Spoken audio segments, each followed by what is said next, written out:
दोस्तों प्लीज नीचे कमेंट करना पूरा का पूरा वीडियो देखने के बाद कि सर ये वाला जो सच था मुझे पहली बार पता चला, और thank you so much sir, जिससे मेरे अंदर भी एक मोटिवेशन बना रहेगा और भी मैं आपको अच्छे वीडियो प्रोवाइड करता रहूंगा। दोस्तों आज मैकेनिक्स का लेक्चर नंबर 2 आ रहा है।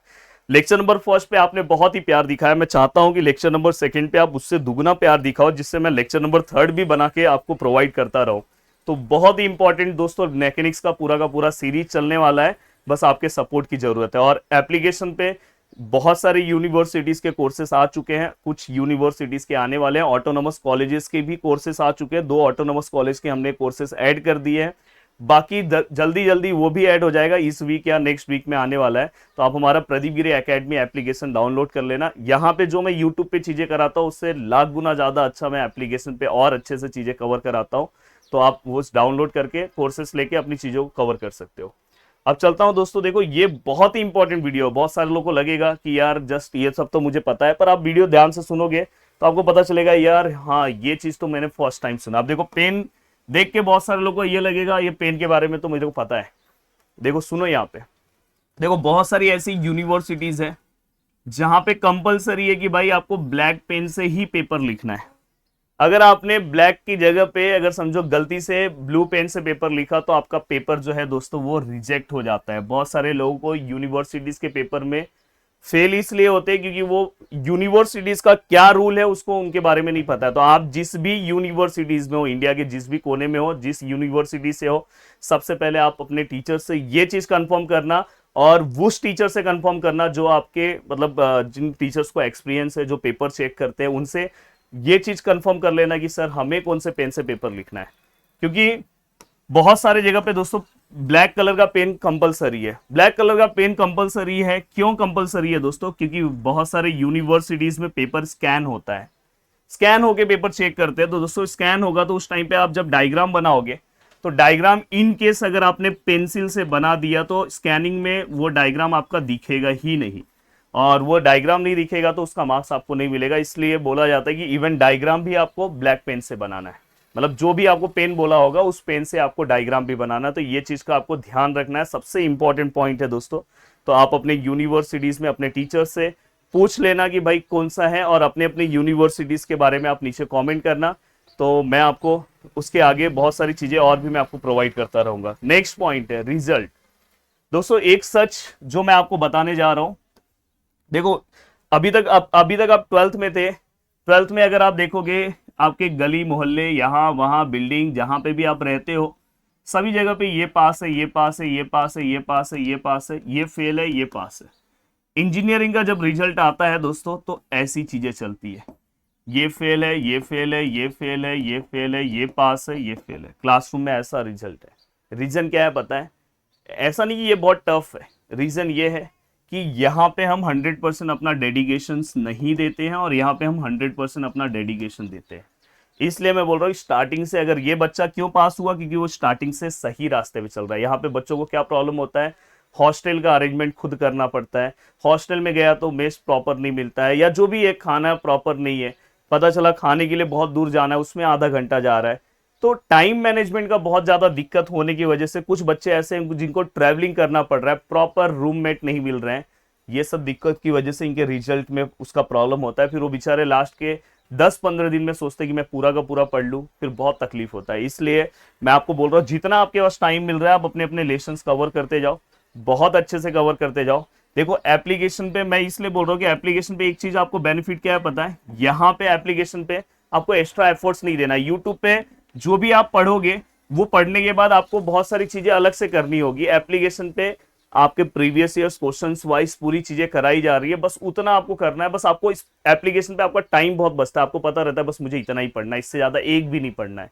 तो ये चीज का बहुत अच्छा बेनिफिट होता है। तो या आप खुद से भी कर रहे हो तो ये चीज ध्यान रखना कि बहुत अच्छे से अभी से लग जाओ। ये एक आपको सच जो है शायद आपको नहीं पता है, पर जिस दिन रिजल्ट आएगा उस दिन आपको पता चलेगा। दूसरा सच रिजल्ट से रिलेटेड, दूसरा सच दोस्तों, जब आप रिवैल्यूएशन के लिए फिर से आप भेजते हो आपका रिजल्ट, मतलब अगर समझो आपको कुछ मार्क्स है, 2-3 मार्क्स से आप फेल हो रहे हैं या 10 मार्क्स से आप फेल हो रहे हैं, तो बहुत सारे लोग रिवेल में डालते हैं। उसका भी अलग से आपको फी पे करना पड़ता है दोस्तों। और उसका जो फी है, अगर समझो आपका 4 पेपर अटका हुआ है तो समझ जाना कि कुछ नहीं तो 2,000 रुपए के आसपास तो आपका वो फी पे करना होगा आपको, मतलब 500 600 700 रुपए तो वो रहेगा। और सबसे बड़ा टेंशन ये हो जाता है कि दोस्तों फिर से वो फॉर्म भरना, फिर इधर उधर भागना। तो इसलिए हमेशा याद रखना कि भाई ऑल क्लियर हर एक सेमेस्टर में खुद से होते जाना। वो फॉर्म भरना, ये करना, वो करना, ऐसा करना बहुत तकलीफ देता है, तो ये सच भी आपको पता होना चाहिए दोस्तों। सच नंबर थर्ड, आंसर कॉपी। अब देखो दोस्तों, अभी तक हम क्या करते थे पता है, आंसर कॉपी जो हमारे बोर्ड का होता था वो लगभग 20 पेज के आसपास होता था, 20 पेज के आसपास। अब हमें 40 पेज का बुकलेट मिले, मतलब आंसर कॉपी हमारा लगभग सभी यूनिवर्सिटीज का अलग अलग होता है, किसी का 38 पेज का होता है, किसी का 40 पेज का होता है, किसी का 32 पेज का होता है। तो अलग अलग यूनिवर्सिटीज का लगभग इसी के आसपास, मैं ऑन एन एवरेज बता रहा हूं सभी यूनिवर्सिटी का। तो आंसर कॉपी आपका इस तरह से रहेगा। तो अब यहाँ पे जैसे आप पहले सप्लीमेंट लिया करते थे, तो यहाँ पे आप सप्लीमेंट लेने से इसमें तो बहुत ज्यादा टेंशन हो जाएगा। तो और मोस्टली ये पूरा का पूरा आंसर कॉपी ऐसा रहेगा कि मतलब मैंने जो एक्सपीरियंस किया है मेरे 4 साल की जर्नी का, कि सप्लीमेंट लेने की जरूरत नहीं पड़ती। यहाँ पे बहुत पड़ती है पर यहाँ पे पड़ता ही नहीं है। तो यहाँ पे आपको इस तरह से आंसर्स लिखना है। अगर इनकेस अगर आपने बहुत सारे सप्लीमेंट अटैच किए तो थोड़ा सा एक बैड इंपैक्ट क्या जाएगा पता है, कि बिना मतलब आप अपने आंसर्स को बढ़ा चढ़ा के लिख रहे हो। तो आप कोशिश करना, हाँ अगर कभी कभार ऐसा लगा कि किसी किसी यूनिवर्सिटीज में सच में पेजेस कम मिलते हैं, तो अगर आपको पेजेस कम है तो आप सप्लीमेंट ले रहे हो तो कोई दिक्कत नहीं है। बट अगर उसके बाद आपको इनफ पेज 40 पेज दिया तो 40 पेज में आपका 80 मार्क्स का पेपर, 70 मार्क्स का पेपर, 60 मार्क्स का पेपर दोस्तों हो जाना चाहिए। वो ऐसा एक्सपेक्ट करके चलते कि भाई इनका पेपर होना चाहिए। अगर आप फिर भी बिना मतलब का सप्लीमेंट लगा के रखे हो तो इससे आपका बैड इंपैक्ट पड़ता है। तो ये चीज का भी ध्यान रखना। इसलिए आपको आंसर्स जब आप अभी से पढ़ रहे हो, ये चीज मैं अभी इसलिए बता रहा हूँ, आप अभी से पढ़ रहे हो तो आंसर में रॉन्ग हो गया ऐसे कट कर देना, ये सब चीजें थोड़ा सही नहीं रहेगी। तो ये चीज का आपको ध्यान रखना है कि प्रैक्टिस आपका इतना अच्छा होना चाहिए। Next one that is book. अब देखो दोस्तों, बुक से रिलेटेड एक सच आपको बता दूं कि आप जैसे ही कॉलेज में जाओगे तो आपको ऐसा लगेगा यार रेफरेंस बुक ही पढ़ना पड़ेगा, रेफरेंस बुक के बिना तो काम नहीं चलेगा। मैं हमेशा बोलता हूँ कि जब तक आप कॉलेज में जाओ, कॉलेज में कम से कम 2 वीक चलो, पहले ही वीक में मत जाओ, कम से कम 1-2 हफ्ते जाओ। 1-2 हफ्ते जाने के बाद आपको प्रॉपर पता चल जाएगा कि मुझे कौन सा बुक लेना। पहले वीक में बहुत सारे टीचर्स आएंगे, टीचर्स को भी अपना इमेज दिखाना रहता है। आपको ये बुक नहीं चलेगा, आप बोलोगे सर मैं ये वाले बुक से पढ़ूंगा, ये बुक से लिखोगे मार्क्स, 0 मार्क्स दे देंगे। और लास्ट में वो टीचर्स भी वही बुक फॉलो करते हैं, क्योंकि कुछ ऐसे बुक्स हैं दोस्तों तो जो हमें क्या करते हैं पता है, स्ट्रेट फॉरवर्ड बता देते कि भाई आपको बस इतना ही पढ़ना है, इससे ज्यादा कुछ नहीं पढ़ना। पर टीचर्स क्या, कोई कोई टीचर्स मतलब सच में फॉलो करते हैं, पर कोई कोई टीचर्स दिखाने के लिए कि मैं रेफरेंस बुक, मेरे पास 5 रेफरेंस बुक है, ये पांचों रेफरेंस बुक से आपको पढ़ना होगा। अरे भाई फर्स्ट ईयर में गया हूँ, 10 सब्जेक्ट ऐसे ही पढ़ने हैं, कितने रेफरेंस बुक लेके बैठूंगा। तो आप जाके मार्केट में खरीद के भी ला देते हो, और खरीद के लाने के बाद आपको बाद में ऐसा एहसास होता है बुक वैसे का वैसे ही पड़ा हुआ है, और वो बुक यूज हो नहीं रहा है, और बुक वैसे का वैसे ही पड़ा। तो ये चीज ध्यान रखना, बुक से रिलेटेड चीजें बता रहा हूँ कि बुक्स अभी लेना तो कॉलेज में जाने के बाद 1 से 2 वीक के बाद। और जैसे ही आप फर्स्ट ईयर इंजीनियरिंग कंप्लीट करोगे उसके बाद ऐसा आपको लगने लगेगा कि बुक्स की भी ज़्यादा ज़रूरत नहीं है, जो कॉलेज में नोट्स ये सब है वो सब चीज़ों से ही काम हो जा रहा है। तो ये भी एक सच है। सच नंबर 5, ये बहुत इंपॉर्टेंट सच है दोस्तों। PNAB भी दिखाई दे रहा है, मतलब प्रेजेंट एंड एब्सेंट। बोलोगे सर ये कौन सा सच है? दोस्तों ये सच बहुत ज्यादा इंपॉर्टेंट है। अगर आप कॉलेज जा रहे हो तो एक चीज का ध्यान हमेशा रखना कि अलग अलग कॉलेजेस का, लगभग सभी कॉलेजेस मतलब 90% कॉलेज अपना क्राइटेरिया रखते हैं अटेंडेंस का 75%। 75% से अगर आपका अटेंडेंस कम है तो आपको डिफॉल्टर में रख देंगे। डिफॉल्टर में रखने का रीजन ये है कि आपको फिर पेरेंट्स को लेके जाना पड़ेगा, किसी और को पेरेंट्स बना के लेके जाना पड़ेगा। इवन अभी बहुत सारे कॉलेजेस तो आधार कार्ड भी चेक करने लगे हैं बच्चे का, इसका कोई रिलेशन है कि नहीं, फोटो देखते हैं कि सच में पेरेंट्स है कि नहीं। नहीं तो पता चला बहुत सारे लोग बाजू के कॉलेज के बाजू में वड़ा पाव वाला है, उसे ही पेरेंट्स बना के लेके पहुंच जाते हैं।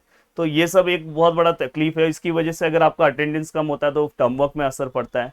तो सर आप बताना क्या चाहते हो? मैं बताना ये चाहता हूँ कि अगर आप गलती से भी 1 वीक एब्सेंट हो जाते हो, 1 वीक, दिखने में तो आपका 1 वीक है, पर अगर समझो आपका अटेंडेंस 90% चल रहा है ना, तो इंजीनियरिंग का ये सच है कि ये अटेंडेंस डायरेक्ट 72% हो जाता है 1 वीक अगर आप एब्सेंट हो तो। इसलिए हमेशा आपका अटेंडेंस टाइम टू टाइम देखते रहना है कि पता चला आप जो गैप कर रहे हैं उसकी वजह से अटेंडेंस पे क्या असर हो रहा है। बीच बीच में अटेंडेंस रिलीज करते हैं, तो आप हमेशा अपना परसेंट चेक करते रहो कि आपका अटेंडेंस सही चल रहा है कि नहीं चल रहा है। क्योंकि अगर आपका अटेंडेंस कभी 69% चल रहा है, आप डर रहे हो कि यार 75 कैसे क्रॉस होगा, टेंशन नहीं लेना। 1-2 वीक लगातार बैठ जाओ, पूरा अटेंडेंस मेंटेन हो जाएगा, 80 में आ जाओगे। तो ये एक सच है जो आपको भी नहीं समझेगा कि यार मैं तो मेरा अटेंडेंस तो इतना कम था पर कैसे मेंटेन हुआ, लास्ट का वीक मैं पूरा बैठा था इसलिए मेंटेन हुआ। तो ये बहुत इंपॉर्टेंट है। और जैसे ही आपका यूनिवर्सिटी का पेपर आने वाला रहता है, उसका जो लास्ट मंथ का अटेंडेंस है वो बहुत ज़्यादा काउंट होता है, तो वो चीज़ पे भी ध्यान रखना है आपको। तो उम्मीद कर रहा हूँ कि बहुत सारी चीज़ें, देखो मैं इसी फील्ड का हूँ तो मैं बहुत सारी चीज़ें आपको बता सकता हूँ। अभी तो बहुत सारी अभी जर्नी स्टार्ट हुई है, पर बहुत सारी चीज़ें, आज का जो मेरा ये वीडियो है आपको बहुत ज़्यादा हेल्पफुल हुआ और रहेगा। प्लीज़ आप नीचे कमेंट करना कि आपको किस तरह से क्या नया इसमें सीखने मिला। मुझे पता है इसमें अटेंडेंस के बारे में एक पता चला होगा, बुकलेट के बारे में आपको नया पता चला होगा, पेन से रिलेटेड कौन सा पेन है ये आपको पता चला रहेगा। पेन से रिलेटेड मैंने एक वीडियो में और बताया था। और स्कैनिंग से रिलेटेड आपको पता होगा कि बहुत सारे यूनिवर्सिटीज पेपर को स्कैन करते हैं। इवन फर्स्ट ईयर के पेपर को स्कैन किया जाता है, फाइनल ईयर के पेपर को स्कैन किया जाता है, कहीं कहीं पे चारों साल के पेपर को स्कैन करते हैं। अलग अलग यूनिवर्सिटीज का अलग अलग है।